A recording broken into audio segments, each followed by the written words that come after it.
এই 100 দিনের চ্যালেঞ্জে আজ হলো ডে 24।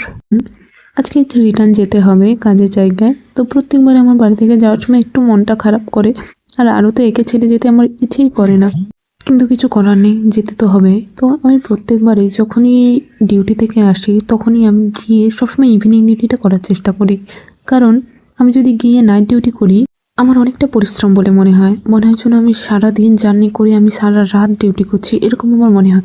সেই কারণে আমি প্রত্যেকবারই যাওয়ার সময় আমি ইভিনিং ডিউটিটাই নিই, যাতে আমি রাত্রেবেলা একটু রেস্ট পাই এই কারণে।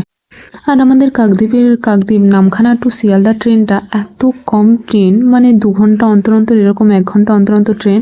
তো আমাদের এই ট্রেনটা যেই ট্রেনেই ওঠো না কেন তুমি প্রচণ্ড ভিড় পাবে।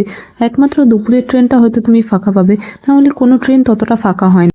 যাই হোক, এত ভিড়ভাট্টা ফেলে আমি রুমে এসে পৌঁছালাম। আমি স্নান করে আগে পুজোটা দিলাম, যেহেতু 2 দিন পুজো দেওয়া হয়নি, কারণ আমি রুমে ছিলাম না।